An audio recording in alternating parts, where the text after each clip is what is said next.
Hello everyone, Yorû here, and today I'm bringing you a new tutorial. So as you can see, I now have a new overlay with things I'm clicking and also on the mouse, and a little mini-me. I thought that was kind of fun, so we'll see if you guys like it, if I like it, if I keep it. So yeah, not sure yet.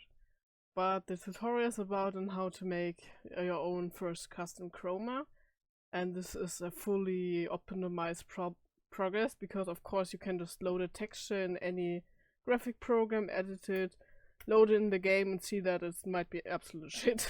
So I'm gonna show you how you can actually fully view what you're doing, also view it in 3D, and everything just optimized and pretty good. And I'll be using as my 2D editing program, I will use Photoshop, which of course you don't need. You can use any program that can load DDS files, and I was a GIMP user for years too, so that works really fine and it's free. And for the 3D tool, I will be using Blender, which is definitely not my favorite. I really don't like Blender, but it's also free, and I don't think it's worth getting Maya if you really only want to do a chroma and not tend to or plan to go into 3D editing. So as a first step, you will of course need the champion you want to edit. I won't be going into detail now, but it's linked on the tutorial on the website as well, how to get files from League of Legends. Then I'm gonna start off with using I forgot what it's called, but lol2 GLTF, right. So you want to open up the exe, it's also going to be linked on the website of course. Then the program opens, then as a start, simple SKN of your champion. I'm going to be using Talia for the actual demonstration on this video, but not for my chroma, because she is she's a bit complicated because her rocks basically cover her whole body, so you can't really see anything if you don't edit the model a bit in your editing program to just view it better. So you load the SKN, then you can see all the materials she has, which are the surf one on her passive, the one she stands on the recoil, and the one she stands on the taunt. Then I don't need an SKL, I don't want animations, so I'm just gonna be converting.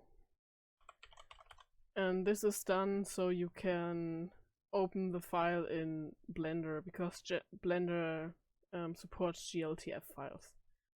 So as the next step, which is not fully necessary if you use Blender, because you can get the Uvee this way, but I still like the program. It's called Uvee, which just gives you a UV map of all the materials in your skin. And so when first using it, you might get a virus pop-up warning, but it's not a virus, it's by Tarngana, the person who also updated the Maya plugin. It's just a licensing issue, so you might have to actually whitelist it completely, because otherwise it might not work. Then I'm just gonna drag it onto and open it, and then enter to exit. And now, as you can see, you have a folder, and there you have all the UV maps. That's Talia, that's the recoil rock, that's the surf stone, and that's the taunt rock. Having the UV map makes it like 10 times more easy to make textures, because as you can see, often you don't see clean edges on where the texture ends on the textures, so you might go like over the border, or you might miss the spots, so it's just really easy to have a UV. And now I'm just gonna go boot up Blender. Now keep in mind, I'm an absolute beginner in Blender, and so you don't really have to have any crazy skills. And now I'm just gonna set up the scene. First I want to delete the original stuff. Then I'm gonna go import the GLTF file.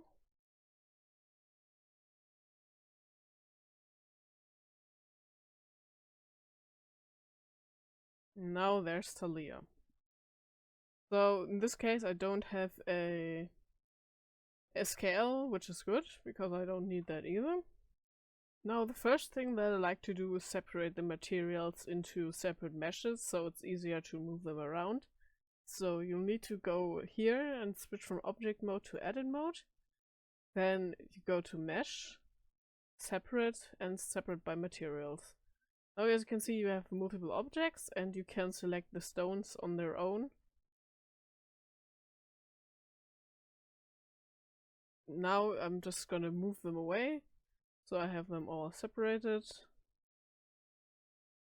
So we can actually see Talia's body fully now. Now, next we're gonna load in some textures. So you select the mesh, then on the red material properties icon still. Now what you want to do is change the surface shader to principled BSDF, which I think is a standard one. Then base color, image texture, then open up your texture. Now as you can see you can still see nothing at the moment, so you have to change the viewport shading into this one. Now you can see Talia. And she looks a bit weird, so we want to turn down all of that. I guess the specular is really important because it makes it glossy, which you don't want. So just turn that down and then you have a texture. So now you can just repeat that for all the steps. If the surface is already set to the right shader, you can of course skip that.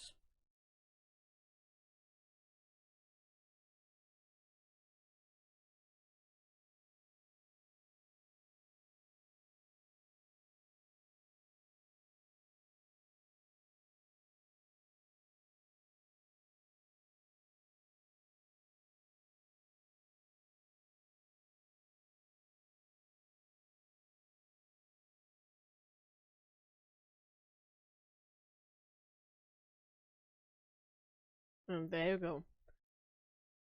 Now, why do you want to use Blender to preview your models?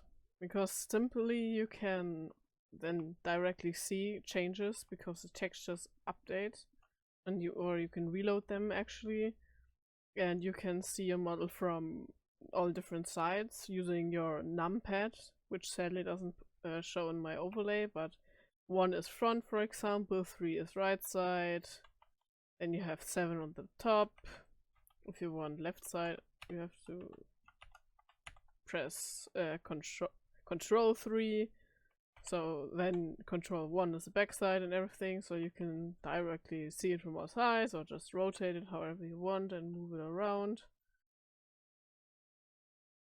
And also you can see the UV map. So you want to go into UV editing. You can first of all select any point and then press L to now select everything that's connected. And now you see the UV, but there's a setting to turn it on so you can see the whole UV at the same time, which you can simply enable by clicking here. Now it's a bit weird because now you can't press L anymore to select the whole model on the UV, but you can still see it, like, do it on the model. So if you see some missing spots, you can simply click on there or anything and you can check what everything is for with that method. For example, if you see that you're missing a spot, just see where the UV part is, because a lot of things have like backsides which you don't see on the first glance and then you just miss it. Now another option in Blender is actually texture painting, which makes it so you can directly paint on your model. But this requires a bit more setup because as you can see it's really weird and doesn't work the way it is right now because you can't work with the DDS file actually. But I made another tutorial on that already a bit, how to set it up and how to do it in basics, which I'm just gonna link. But I'm not gonna go into depth now.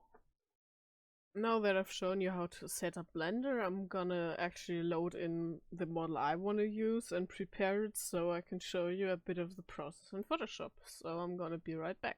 So now I loaded up everything I need in Photoshop and I already made a bit of a rough concept of what I want to do by simply taking a screenshot in Blender and painting it over it, because I'm trying to make a chroma for Prestige Battle Queen Diana, sort of like a Yorû Queen of Night chroma, basically in my color scheme, which I like to use in Warframe mainly for now. Which is just black, my purple color, which is also my brand color, if you want to put it like that, and white, which I think is gonna look pretty nice on that skin. And so what you want to do now is load in your UVs. For some reason, actually, Diana has a separate material and for the weapon and the body, so it's also two models I have in Blender right now. And so basically what I want to do now is I'm gonna start making adjustment layers for my model, because those are the easiest ways to edit your model and non-destructive, so you can always repeat what you, or undo what you've done. And like, just as you just saw, if your texture doesn't load properly, just select a part in Blender and now it's there, which is nice. So yeah. Also try to do that for the weapon, which does not want to work right now apparently. Oh well, actually I think you have to, yeah. If you want to edit another one of the models, you have to go into object mode and then back into edit mode for whatever reason. Just Blender things. But yeah, so as I said, I'm gonna start making adjustment layers. This is how I work in Photoshop. So first I'm gonna make one for the black color, which I'm not sure if I want to work with solid color or with a hue saturation layer. So I'm just gonna make an adjustment layer, invert it, and now what you can do is just, I like to paint on it, or you can work with any selection tools, which is a bit less accurate sometimes and can leave some harsh edges. You can also just use like the actual selection and select everything white, which also can leave some weird edges though, so I'm also not a huge fan of that. I usually like to paint by hand. So I'm just gonna go paint in the chest area. Actually, no, wait, I wanted to leave that one white. Never mind. But I'm just gonna do it anyway to demonstrate. So just roughly paint it in. Then I'm gonna see if anything makes a nice black. Like overlay doesn't work that well. So I'm gonna have to do it a bit differently, but I'm gonna choose overlay for now. Then I'm just gonna save my file.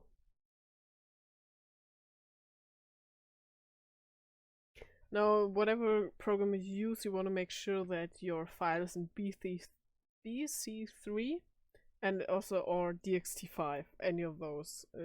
Sometimes it says it together, like here in the description, and sometimes it's one of those, but those textures will work in 99% of the cases in League of Legends. Doesn't matter if you have an alpha or not, which I don't have here. And yeah. Now back in Blender, what you want to do now is go on the UV editing to image and then simply reload, and now as you can see the image updated into what edit I did in Photoshop just now. And that's basically what I'm gonna be doing mostly, just selecting areas by either by hand painting or by selection mode, whatever, and then just making sure that the texture looks nice, and then I'm gonna check in Blender again. Gotta work with different techniques maybe. It's everything, like the best thing is just to try around in whatever program you use. So like most of the stuff I learned is just by doing it, try and error and everything. So you just want to edit the texture in a way that it looks nice, and then always check if it actually does look nice. And in the end, And I'm just gonna get working now, gonna try to figure out how I'm gonna do the black properly, and yeah. So I'm gonna turn my mini-me off and just give you a time lapse of what I'm doing.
な宿命にあらがい立ち向かう己の正義を掲げて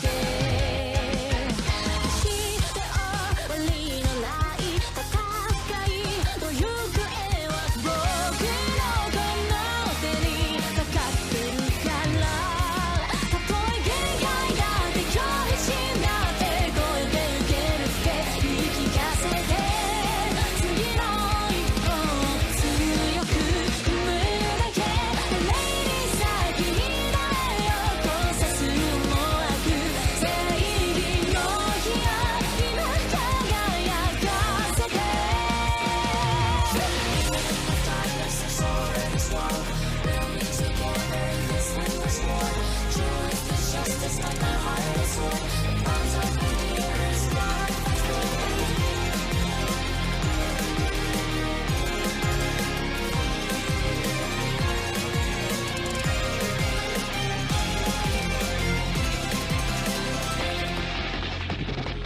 どんな犠牲だって厭わず突き進む守るべき人のために痛みにもがいても足を止めないのは愛しい笑顔がいつもこの背中を預かる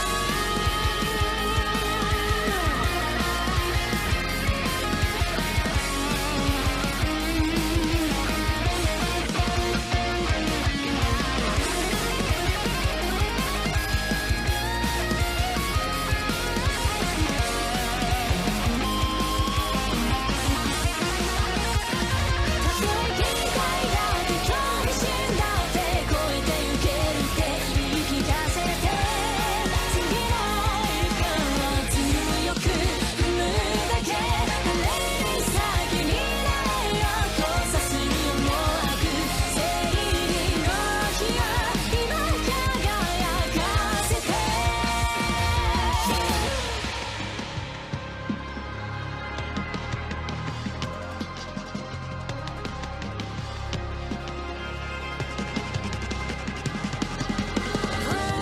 Finally, fight over your fate, journey as it takes, prove your justice. 進めたとえ限界だって恐怖心だって超えてゆけるって言い聞かせて次の一歩を強く踏むだけ誰に先に誰を交差するもなく正義の火を今輝かせて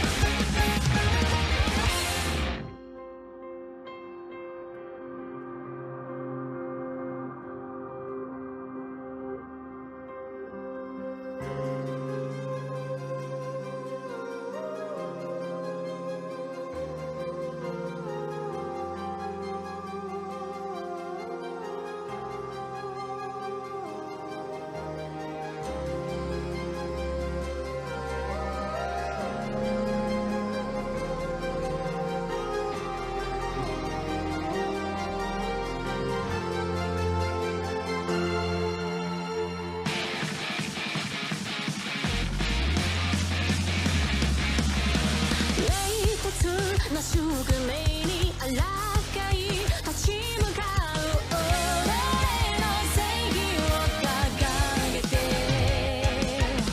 決して終わりのない戦いの行方は僕のこの手にかかってるからたとえ限界だって恐怖心だって超えてゆけるって言い聞かせて次の一歩を強く踏むだけ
な宿命にあらかい立ち向かう己の正義を掲げて決して終わりのない戦いの行方は僕のこの手にかかってるからたとえ限界だって恐怖心だって超えてゆけるって言い聞かせて次の一歩を強く踏むだけレイに先に誰を交差する思惑正義の火を今輝かせて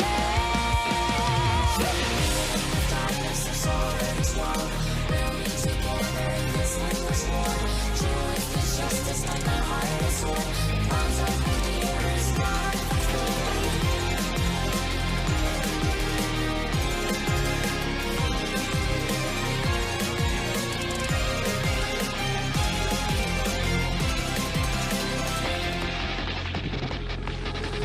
どんな犠牲だっていとわず突き進む守るべき人のために痛みにもがいても足を止めないのは愛しい笑顔がいつもこの背中を預かるた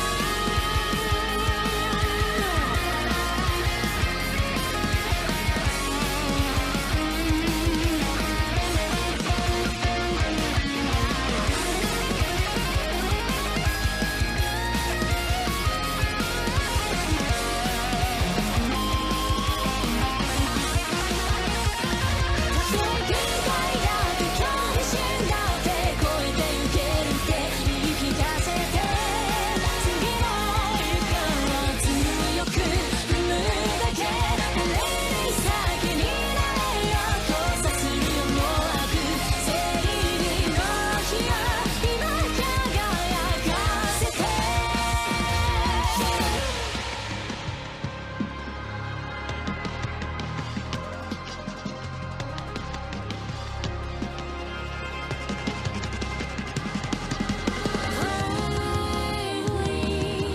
Fight of your fate, don't hesitate. Crave your justice. 進め限界だって恐怖心だって超えてゆけるって言い聞かせて次の一歩を強く踏むだけ So I now finished my chroma. It took me about like an hour maybe or 50 minutes or something with everything.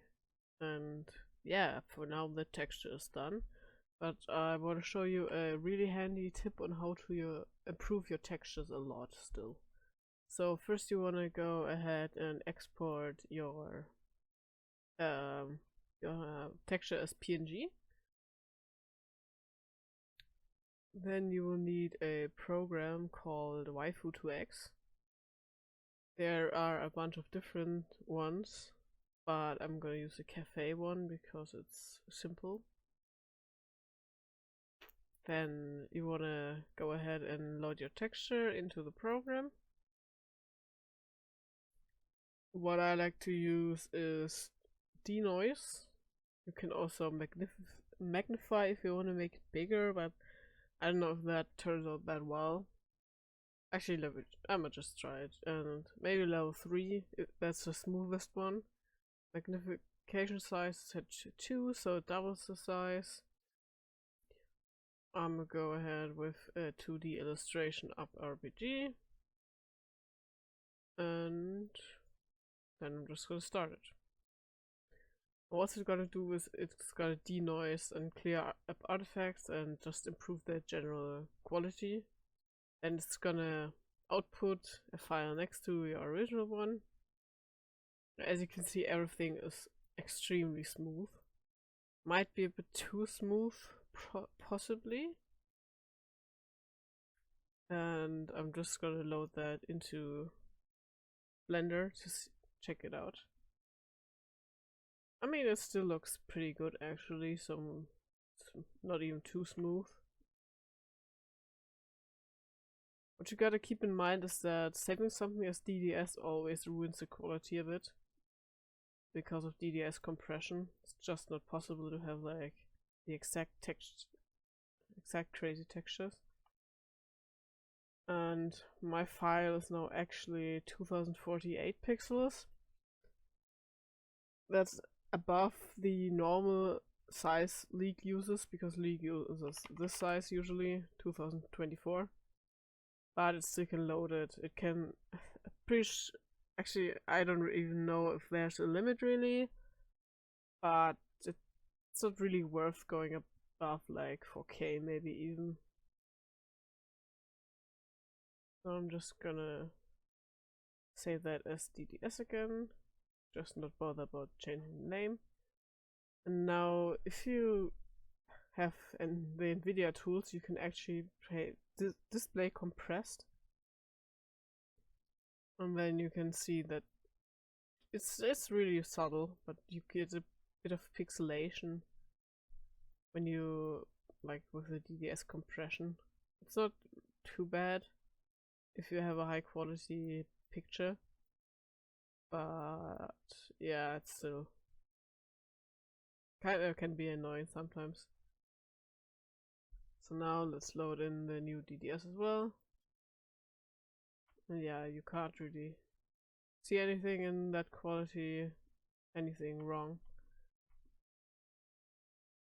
But yeah, now I'm just gonna create a mod, which is also a tutorial for that is linked on the post. Not gonna explain it here, and then show you in-game. So as you can see, I now loaded up the skin in-game as a replay actually, because I prefer doing that. And now the skin looks pretty good. It still has that gold glow, which is just something prestige skins have. But I'm actually gonna make a part 2 of this video and show you how you guys can recolor particles fully. Because of course the skin also has gold particles completely. And I'm gonna also make them like purple and stuff. And yeah. That's actually it for this video. Because the chroma itself is done, I showed you everything I wanted to show. And now I hope the video helped you. If you have any questions, again, you can write them in the comments. And I will be linking the Killiston's post in the description, where you can find the links to all the tools and other important tutorials which you will need, for example, to extract the files and create a mod. And yeah, see ya guys!